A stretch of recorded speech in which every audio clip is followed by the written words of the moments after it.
नवंबर 2020 का एक सुनहरा दिन।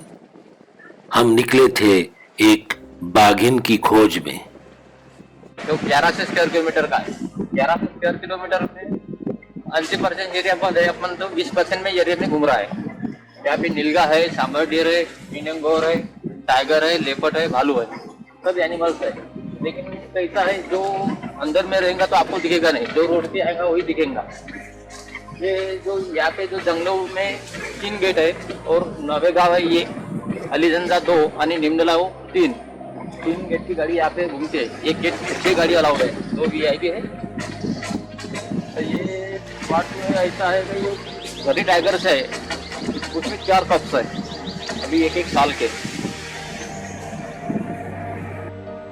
हमारे गाइड श्री खाते जी की बात सुनकर हमारी उत्सुकता का ठिकाना नहीं था और हम बड़ी बेचैनी के साथ आंखें गड़ाए हुए सड़क की तरफ देखने लगे।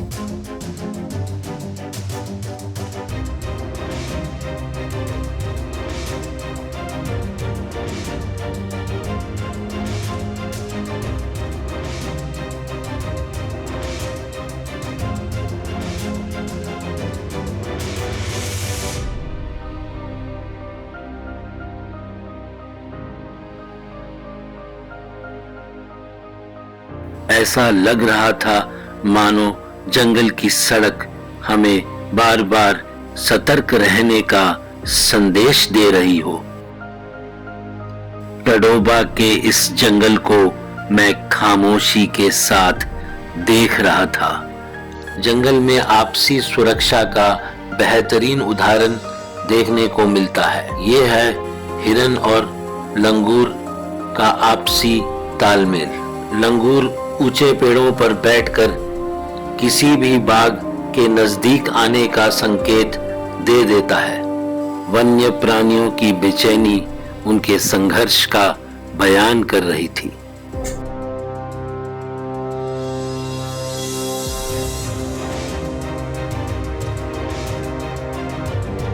हमें खबर मिली थी कि एक बाघिन अपने शावकों के साथ तेलिया क्षेत्र में घूम रही थी। हम जल्द से जल्द वहां पहुंचने का प्रयास करने लगे। ताडोबा झील अत्यंत आकर्षक, मानो जंगल की फर्श पे किसी ने चमकते हुए शीशे की चादर को बिछा दिया हो। इस झील पर मगरमच्छ पाए जाते हैं।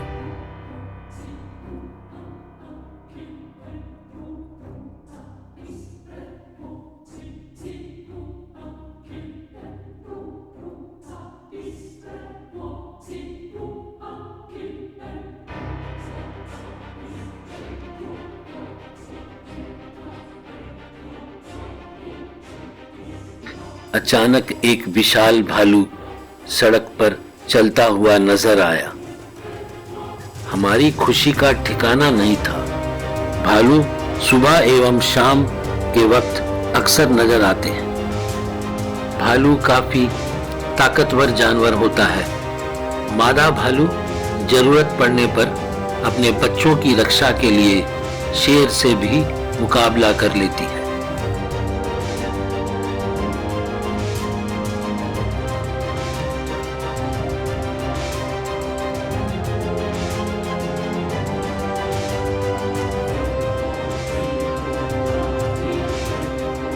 तेलिया डैम का जल क्षेत्र काफी सुंदर है। हम आखिर तेलिया डैम पहुंच ही गए। हिरनों का झुंड घबराया हुआ इधर उधर देख रहा था। उनकी बेचैनी ये संकेत कर रही थी कि बाघिन कहीं आसपास मौजूद है।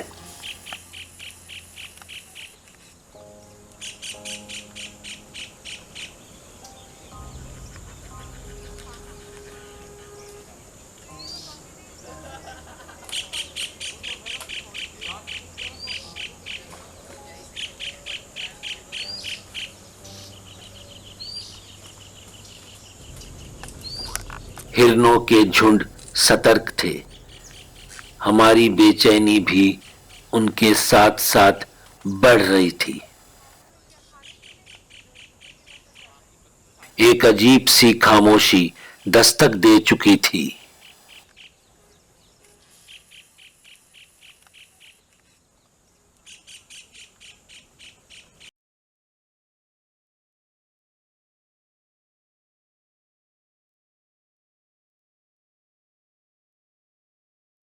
कुछ ऐसा लग रहा था मानो वक्त ने घबराहट की चादर लपेट ली हो।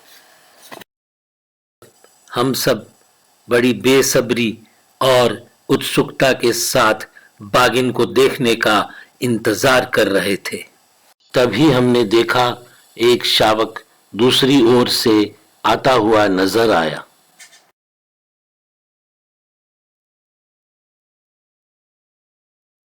नजारा कुछ ऐसा था मानो ये शावक अपनी कल की बादशाही का दस्तक दे रहा हो।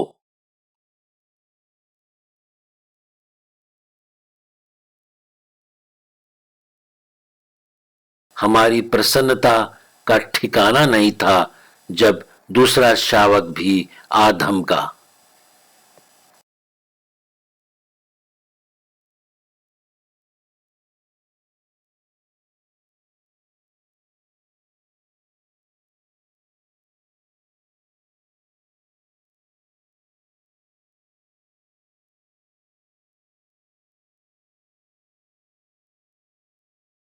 शाम का वक्त हो चुका था और सूरज की किरणें हमारी ओर बिखर रही थी। हम लगभग 200 मीटर की दूरी से भरपूर कोशिश कर रहे थे फिल्माने के लिए। शावक रुककर कुछ देर हमारी ओर देखने लगा। उन्हें हमारी मौजूदगी का एहसास हो चुका था।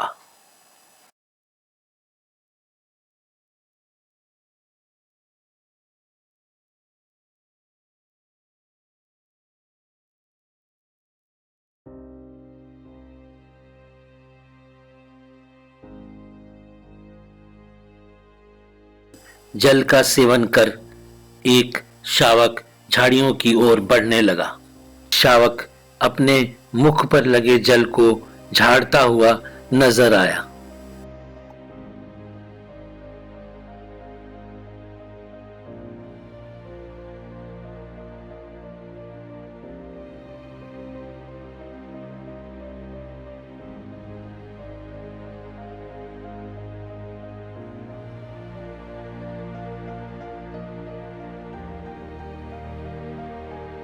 उस दौरान दूसरा शावक भी जल सेवन करने लगा। हम चारों ओर देख रहे थे क्योंकि बाघिन अपने शावकों के नजदीक कहीं ऊंची घास में छिपी बैठी थी।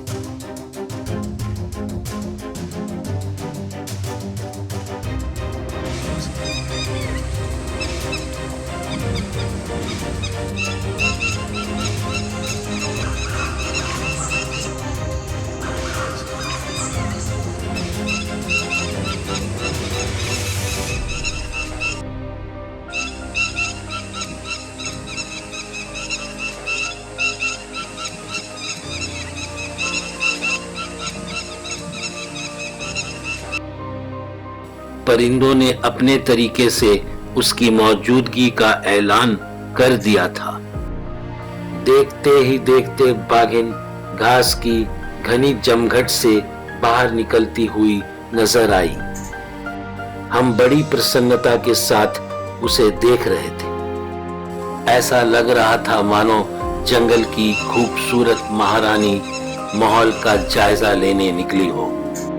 बाघिन घनी घास के किनारे जा बैठी जहां से वो अपने शावकों की ओर ध्यान दे सके।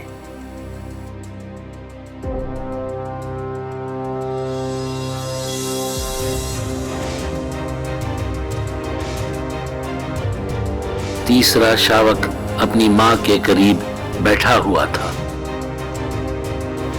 इस परिवार की मौजूदगी एक सुनहरे सपने का सच होना साबित हो रहा था। हम मन ही मन मुस्कुरा रहे थे।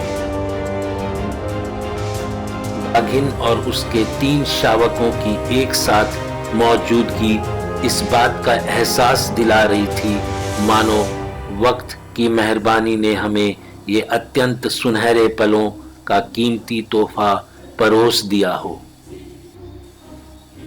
मैं बहुत करीब से इस जंगल के जीवन की संघर्ष को देख रहा था। कुछ ऐसा महसूस हो रहा था मानो वक्त हर जिंदगी को यहाँ पर खतरे से समेट रहा हो। रास्ते में गाड़ी रोककर हमारे गाइड ने सड़क के किनारे बाघ के पंजों के निशान दिखाए। इस ऊंची ऊंची घास में शिकार एवं शिकारी दोनों छिप कर बैठते हैं और इस जंगल में जीवन और मृत्यु का खेल चलता रहता है।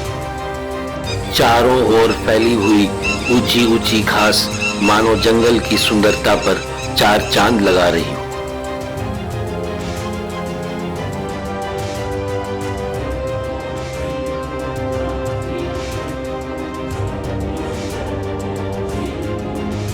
हमारी सफारी सफल रही।